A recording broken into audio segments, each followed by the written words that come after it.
Alright guys, welcome to another episode. What we're doing today is replacing this factory strut from a Subaru Forester and replacing it with a Subaru WRX rocker suspension. It's an adjustable suspension in regards to height, and it's also adjustable regarding on your spring rate.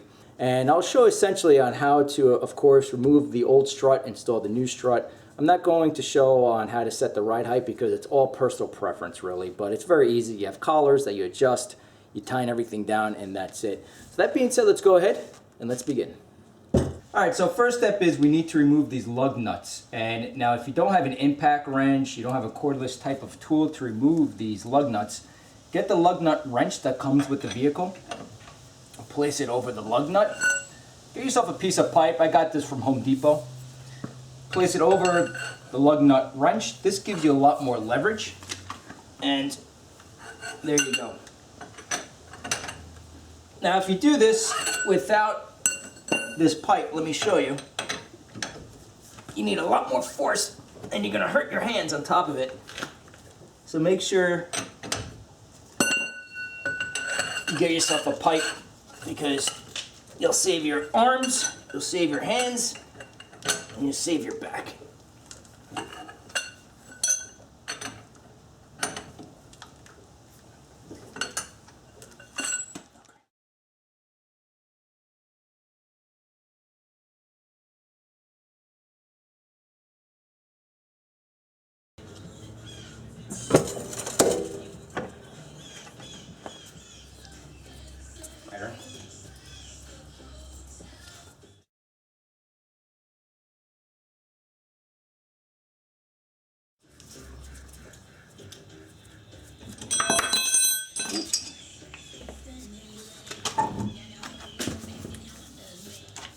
Okay, so first step, what we're going to do is remove these two bottom bolts.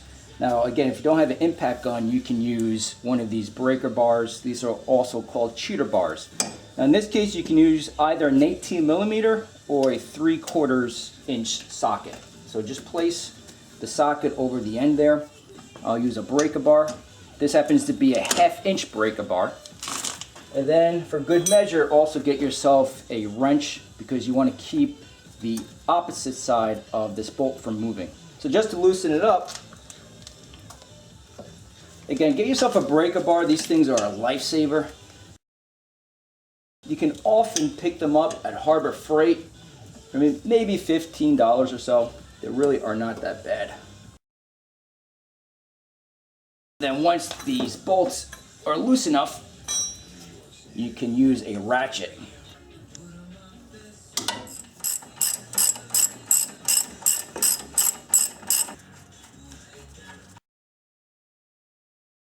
And in the meantime, I'm just going to keep one of these bolts in the strut, and I'll show you why in a little bit. In the meantime, we'll remove the bottom one here.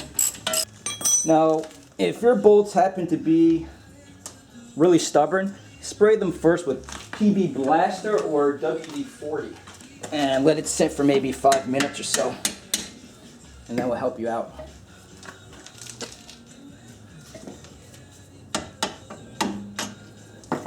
Okay. Now what you also want to check is sometimes you have brake lines, ABS sensors, and so forth attached to the strut. So this happens to be a 12mm. Just remove the bolt like so.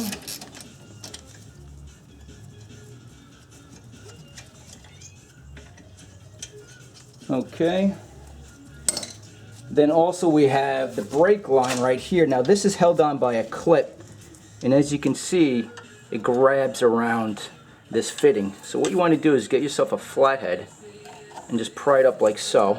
And with my thumb, my left thumb here, I'll press down and out. And it can be a little difficult, but just wiggle it, and there you go. So now everything is free and clear. So now we can remove the strut. But before we do that, we have a couple of bolts on top. Alright, so what we need to do up here is we have 3 top mounts. Now these can be rather tight sometimes, especially if they've been sitting here for 10+ years. So what you can do is get yourself the socket, Get yourself the ratchet, and then I'm using an extension. Just place, this happens to be a 17mm socket. I'm placing the end over the ratchet, and then I'm using an extension. And this gives you a lot more leverage to loosen up these bolts. This is something nice to do just because when you try to do this without an extension, if you do it like so, sometimes you have to place a lot of stress on your palm, and you don't want to do that. And that's really about it, guys. So what you want to do is remove these top 3 mounts, these top 3 bolts, and then we'll swap the strut right from the vehicle.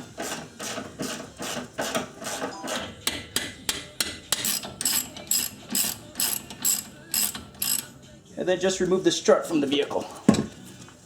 Alright, so now we just reinstall the new Rokkor strut. Okay, so now what we're going to do is match up this hub with the strut. It'll be a little difficult, just be a little patient. Maybe a tight fit. There you go. Now one thing you can do, because as you can see, we need to move this hub to match up with the holes. And what you can do, now what I'm going to do is use a jack, place it underneath this control arm, and as we jack up the control arm, the hub will meet up with the strut mounts. Okay.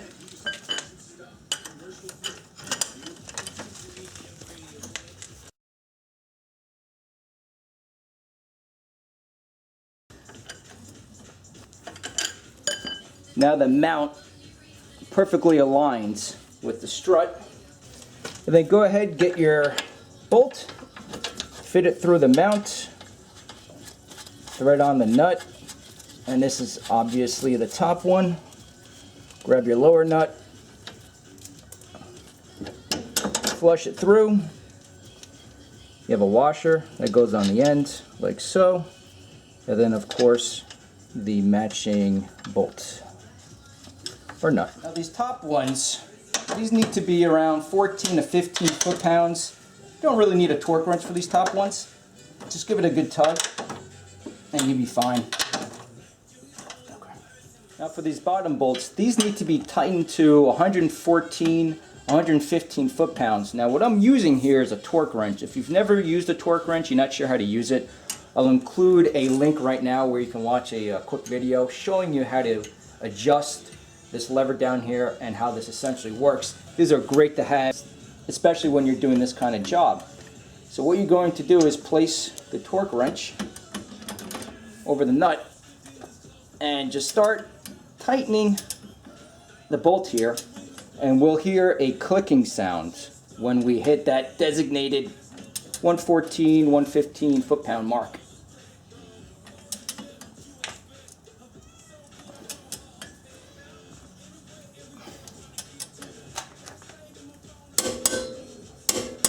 And there you go.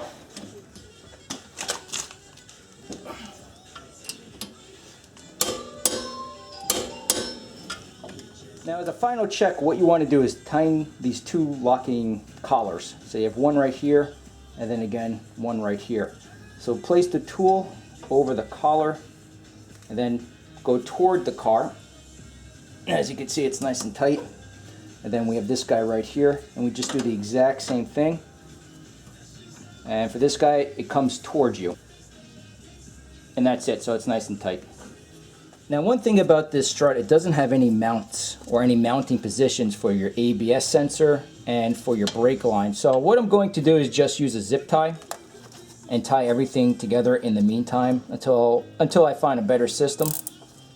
But this will work in the meantime, just so it holds everything together and keep it out of the way. In other words, as this moves up and down, you want to make sure this brake line isn't going to hang up on anything.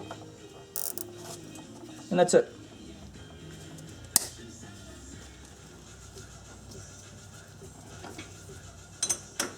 He's right though. I mean, you really should do a start back. I always do. It's just funny that... Yeah, I was doing, I think, John's rear brakes, and it was about to rain. I was like flying through it.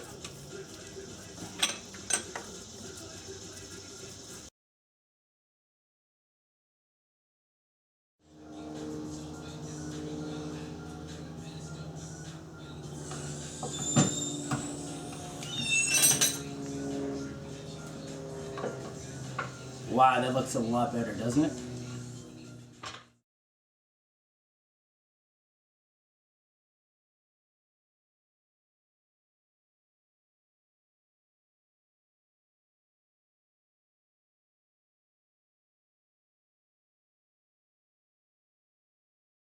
And of course, with the finished product, this is essentially what it's going to look like.